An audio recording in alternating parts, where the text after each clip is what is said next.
মই যেহেতু অসমৰ প্ৰতিখন জিলাত যেহেতু পৰ্যালোচনা কৰোঁ আৰু সেইটোৰ আধাৰত যোৱাকালি আৰু আজি কেইবাটাও মই জিলাত পৰিভ্ৰমণ কৰি আৰু আজি বিশেষকৈ ওদালগুৰি জিলাত পৰিভ্ৰমণ কৰি আমাৰ ইয়াতে যিমান পঞ্চায়ত আৰু ৰুৰেল ডেভেলপমেণ্ট যিবোৰ আঁচনি সেই আঁচনিসমূহ মই পৰ্যালোচনা কৰিলোঁ আৰু পূৰ্বৰ তুলনাত এতিয়া আমাৰ যি ওদালগুৰি জিলাৰ পাৰফৰ্মেঞ্চ খুব সুন্দৰ হৈ আহিছে কাৰণ পূৰ্বতে আমাৰ প্ৰধানমন্ত্ৰী আৱাস যোজনাৰ ক্ষেত্ৰত বিভিন্ন খেলি মেলি আছিলে আৰু সেই খেলি মেলিবোৰ এতিয়া দূৰ কৰা হৈছে আমাৰ গোবিন্দ বসুমতাৰী ডাঙৰীয়াই হওক বা আমাৰ জিলা আয়ুক্তই হওক বা আমাৰ বিভাগৰ যিসকল বিষয়া তেওঁলোকৰ তৎপৰতা এতিয়া আমাৰ যি প্ৰধানমন্ত্ৰী আৱাস যোজনা যি ৯২,০০০ যি ঘৰ ইতিমধ্যে লাভ কৰিছে আৰু তাৰ ভিতৰত ইতিমধ্যে পুৰণা ঘৰ যিমানবোৰ আছিলে পুৰণা ঘৰৰ কাম প্ৰায় 91% কাম ইতিমধ্যে সমাপ্ত হৈছে বাকীখিনি আমি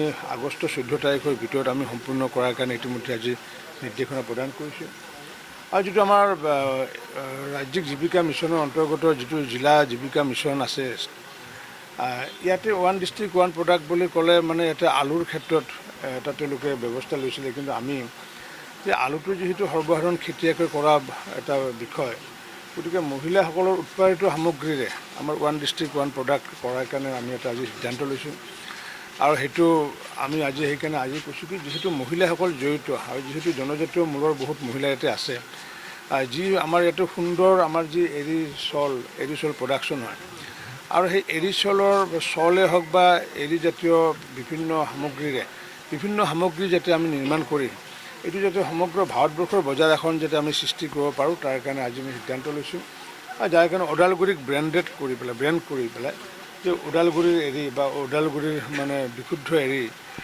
তাৰে চাদৰে হওক বা শ্বলে হওক এনেকুৱাকৈ এটা নতুন পৰিকল্পনা আজি আৰম্ভ কৰা হৈছে আৰু এই ক্ষেত্ৰত আমাৰ BTRৰ পৰাও তেওঁলোকে বিভিন্ন ধৰণৰ সহায় কৰিম বুলি ইতিমধ্যে কথা দিছে গতিকে এনেকুৱাকৈ আমি আগন্তুক দিনত 1 লাখ মহিলাক এই ওদালগুৰি জিলাত আমি লাখপতি কৰাৰ কাৰণে ইতিমধ্যে প্ৰচেষ্টা হাতত লৈছোঁ আৰু সেই 1 লাখ মহিলা যদি লাখপতি হ'ব পাৰে তেতিয়াহ'লে আল্টিমেটলি 1 লাখ মহিলাই আত্মনিৰ্ভৰ হ'ব পাৰিব আৰু 1 লাখ মহিলাই আত্মনিৰ্ভৰ হ'লে ওদালগুৰি জিলাখনৰ নিশ্চিত ওপৰত আগন্তুক দিনত আত্মনিৰ্ভৰ হ'ব বুলি আমি আশাবাদী সেইকাৰণে যিহেতু আমি আমাৰ ৰাজ্যখন 1ৰ পৰা 5 নম্বৰ নিবলগীয়া হ'লে আমাৰ কৃষকে হওক বা মহিলাসকলক আমি আগন্তুক দিনত আগুৱাই নিব লাগিব তেতিয়াহে আমি আমাৰ ৰাজ্যখন 1ৰ পৰা 5 নম্বৰত আমি আনিব পাৰিম আৰু এই ক্ষেত্ৰত নিশ্চিত ওপৰত ওদালগুৰি জিলায়ো উল্লেখযোগ্য বৰঙণি আগবঢ়াব বুলি মই দৃঢ় বিশ্বাসী ছাৰ বিশেষকৈ ক'বলৈ এটা প্ৰধান ইছ্যু আপুনি ক'লে যে 92 ঘৰ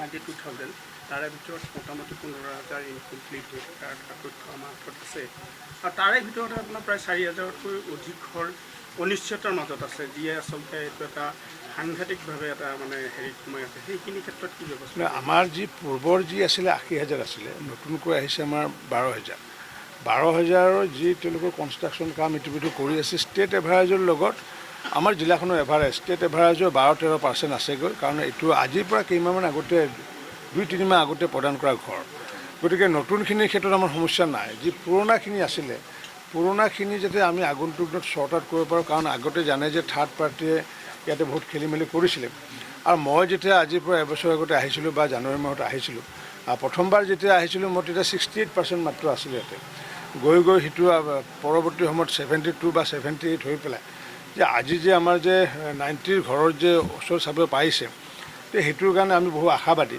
আৰু বাকী যিখিনি পুৰণা ঘৰ আছে ইতিমধ্যে আমি যিমানবোৰ বেনিফিচিয়াৰী আছে সেই বেনিফিচিয়াৰী আজি আমি দায়িত্ব অৰ্পণ কৰিছোঁ আমাৰ মাননীয় গোবিন্দ বসুমতাৰী ডাঙৰীয়াক তেখেতে নিজে VCDC ৱাইজটো সভা কৰি পেলাই যাতে বেনিফিচিয়াৰীসকলে যাতে ঘৰবোৰ যাতে সম্পূৰ্ণ কৰে তাৰ কাৰণে বিশেষ এটা অভিযানৰ কাৰণে আমি ব্যৱস্থা কৰিছোঁ 448টা ঘৰ আমাৰ এনেকুৱা আছে যাৰ নেকি তেওঁলোকক ফাৰ্ষ্ট ইনষ্টলমেণ্ট দিয়াৰ পিছত তেওঁলোকে কাম আৰম্ভ কৰা নাই আৰু যাৰ কাৰণে আমিও ছেকেণ্ড ইনষ্টলমেণ্ট দিব খোজা নাই সেইবোৰৰ পৰা প্ৰতিশ্ৰুতি ল'ম এনেকুৱাকৈ আমি একেবাৰে মাইক্ৰ' মেনেজমেণ্ট কৰি কাৰণ কিয় যিহেতু পূৰ্বৰ পৰা যিহেতু লেফ্ট আউট হৈ গ'ল যাতে এইখিনি যাতে আমি উঠাব পাৰোঁ আৰু উঠাইছোঁ নিশ্চিত ওপৰত আমাৰ বিভাগে বা ইয়াৰে আমাৰ বিষয়াসকলে উঠাইছে আগন্তুক দিনত যি 4,000 ঘৰৰ যিটো আছে মই ভাবোঁ তাতে ভিতৰত হয়তো 300-400 ঘৰ হয়তো নহ'বগৈ কাৰণ মাইগ্ৰেটৰী আছে বহুত মানুহ ইয়াৰ পৰা গুচি গৈছেগৈ সেইখিনিক বাদ দি বাকী 4,000ৰ ভিতৰত 3,000 ঘৰ নিশ্চিত ওপৰত আমাৰ 14 আগষ্টৰ ভিতৰত সম্পূৰ্ণ কৰিব পাৰে।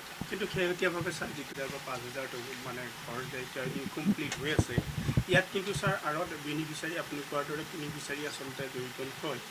গতিকে তেনেকুৱা ক্ষেত্ৰত পলিটিকেলি কিন্তু ইয়াত মানে হেৰি হৈ আছে, ইনভলভ হৈ আছে। নহয়, নাই থাৰ্ড পাৰ্টি মই নিজে জানো, কাৰণ সেইটোতো মই নিজে আহি পেলাই ময়ে হেৰি কৰি পেলাই আমাৰ BTDC চিফ প্ৰমোদ বড়োৰ আলোচনা কৰিছিলোঁ, আৰু এইটো লৈ পেলাই আমি কেইবাবাৰো FIR পৰ্যন্ত দিছোঁ। কিন্তু এতিয়া সেইটো আণ্ডাৰ কণ্ট্ৰল আহিছে, কাৰণ এতিয়া আমি নতুনকৈ যি 12,000 আমি ঘৰ যি দিছোঁগৈ, তাত কিন্তু থাৰ্ড পাৰ্টি সোমাব পৰা নাই। আৰু থাৰ্ড পাৰ্টি সোমালে যে তেওঁলোকক লগে লগে এৰেষ্ট কৰা হ'ব।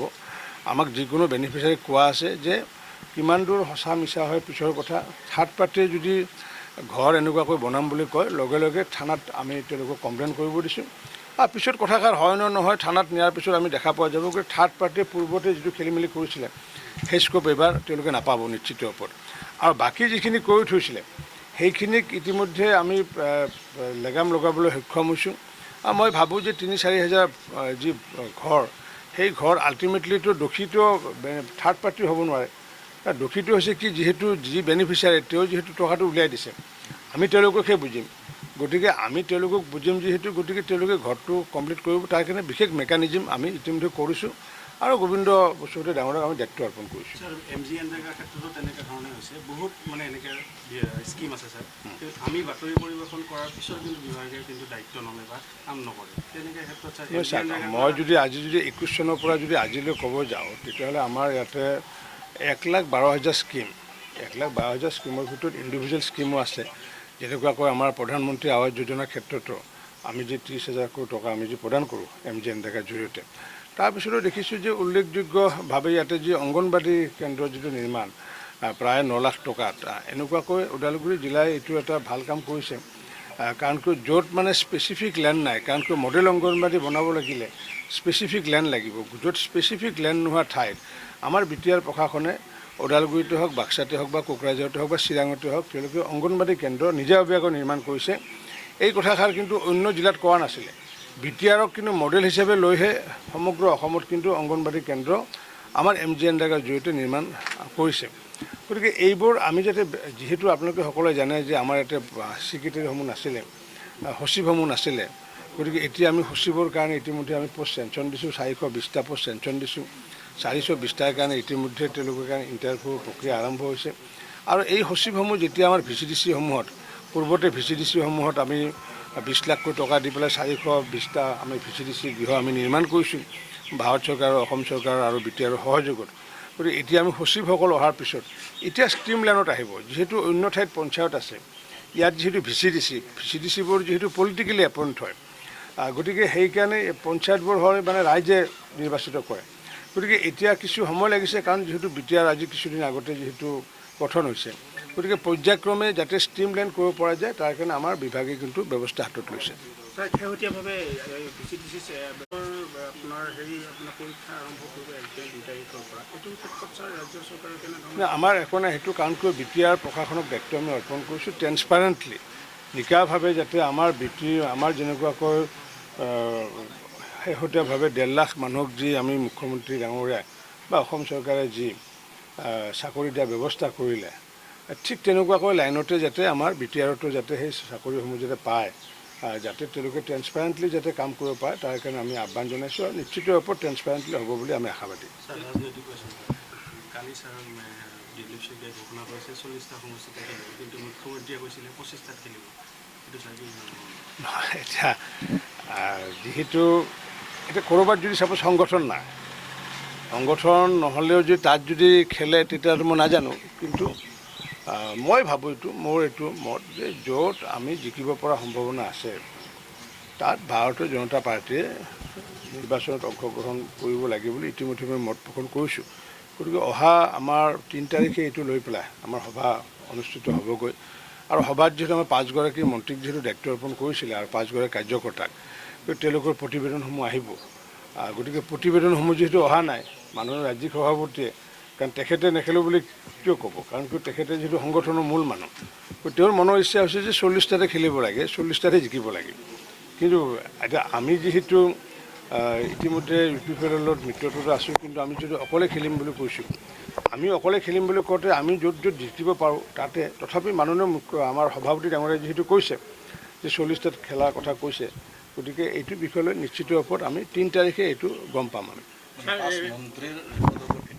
5 মন্ত্ৰীৰ ৰিপৰ্টৰ ওপৰত ভিত্তি কৰিহে কিমানটা সমষ্টিত আমি অংশগ্ৰহণ কৰিম এইটো সিদ্ধান্তটো আমাৰ 3 তাৰিখে হ'বগৈ। ছাৰ 30টা সমষ্টিত যিহেতুকে ইয়াত আপোনাৰ হেৰি আছে, আপোনাৰ ST ৰিজাৰ্ভেশ্যন, ৰাইজৰ মাজত এটা প্ৰশ্ন উদয় হৈ আছে যে আচলতে বিজেপিয়ে কেনেধৰণৰ জনজাতীয় লোকক আগত লৈ BTC নিৰ্বাচন খেলিব বা তেনেধৰণৰ কিবা নতুন ফেচ বা তেনেকৈ কিবা আছে নেকি?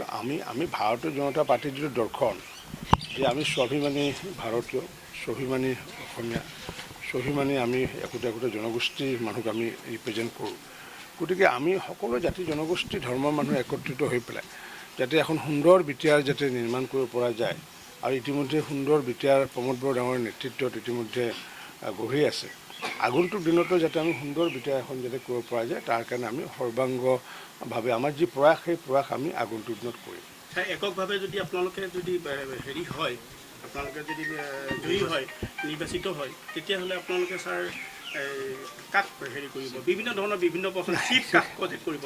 একে খোলাখুলিকৈ আপোনালোকে 3-4জন ব্যক্তিৰ নাম উত্থাপন হৈ আছে। এই বিষয়টো অহাই নাই, কাৰণ চিফ যোনে হয় তেওঁতো ইলেকশ্যন খেলিব লাগিব নহয়। যোনে চিফ হয় না, ৰাইজে যে ভাবিছে তেওঁ যদি চিফৰ যদি ইলেকশ্যনো নেখেলে আমি চিফ পাতিম কেনেকুৱা কৰিম? গতিকে আগন্তুক দিনত এই বিষয়টো লৈ পেলাই মাননীয় সভাপতি ডাঙৰীয়া, মাননীয় মুখ্যমন্ত্ৰী ডাঙৰীয়া আৰু আমাৰ কোৰ কমিটিয়ে সিদ্ধান্ত গ্ৰহণ কৰিব। গতিকে আমি প্ৰথমতে যাতে আমি সৰ্বাধিক আসন যাতে জিকিব পাৰোঁ তাৰ কাৰণে প্ৰয়াস চলাইছোঁ। মই সভাপতিক প্ৰতিবেদনটো নিদিয়াকৈ আপোনাক দিব নোৱাৰিম নহয়, আগতে মই সভাপতিক দিব লাগিব। সভাপতিক দিয়াৰ পিছত মই পৰৱৰ্তী দিনা আমি আপোনাক কৈ দিম। মই এই সিদ্ধান্তটো ছাৰ অটল নাই? 3জন লোকক প্ৰতিদ্বন্দ্বিতা কৰিলে প্ৰমোদ বড়োৱে হওক বা হাগ্ৰামা মহিলাৰীয়ে হওক বা দীপেন বড়োৱে যদি নিৰ্বাচন খেলে, সেই সিদ্ধান্তটো ছাৰ বিজেপি এইটো নাই, তেনেকুৱাতো আমি একো সিদ্ধান্ত হোৱা নাই। মুখ্যমন্ত্ৰী কি কয় ৰাজ্যিক সভাপতিয়ে স্পষ্ট কৰিছে এইটো কথা। কি কৰিছে? তেওঁ তাৰমানে 3জনে যদি তেওঁলোকে নিৰ্বাচন খেলে, 3জনকে তেওঁলোকে তাৰমানে তাত প্ৰাৰ্থিত্ব প্ৰদান নকৰে বিজেপি। সেইটোতো হয়, সেইটোতো সভাপতি ডাঙৰে কৈছে সেইটো কথা। কাৰণ আৰু মই যেতিয়া সভাপতি দায়িত্বত আছিলোঁ তেতিয়াও কৰা নাছিলোঁ, তেতিয়া প্ৰমোদ বড়ো ডাঙৰীয়াৰ বিৰুদ্ধে কৰা নাছিলোঁ, আমি হাগ্ৰামা মহিলাই ডাঙৰীয়াৰ বিপক্ষে কৰা নাছিলোঁ। গতিকে পূৰ্বতে যিটো কাম কৰি আহিছিলোঁ এইবাৰো সেইটো হ'ব। এইটো সন্মানজনক এটা, কাৰণ সকলোকে যাতে সন্মান কৰি, কাৰণ তেওঁলোকে যিহেতু একজন নেতা বিটিআৰৰ, গতিকে তেওঁলোকক আমাৰ পৰা যি সন্মান দেখাব লাগে সেই সন্মান শ্ৰদ্ধা আমি দেখাই পেলাই পূৰ্বতো দিয়া নাছিলোঁ আৰু এইবাৰো সভাপতিয়ে তেনেকুৱা কথা কৈছে। কিন্তু এতিয়া 2টা খেলিলে, 2টাত আমি এতিয়া দিম নে নিদিম সেইটো এটা প্ৰশ্ন এটা আছে, কাৰণ তেওঁলোকে এটা খেলিলেহে নিদিম। 2টা যদি খেলে তেতিয়াহ'লে সেই বিষয়টো আকৌ অন্য ধৰণৰ কথা হ'ব। কথাটো এনেকুৱা নহয় যে তেওঁলোকে খেলিলে নিদিওঁ, তেওঁলোকে যিটোত খেলিব ভাবে এটাত তেতিয়াহ'লে আমি নিদিওঁ। 3টা যদি খেলিব খোজে আমি কেলৈ নিদিম? গতিকে সেই বিষয়টো আছে। ঠিক আছে, thank you sir, thank you sir.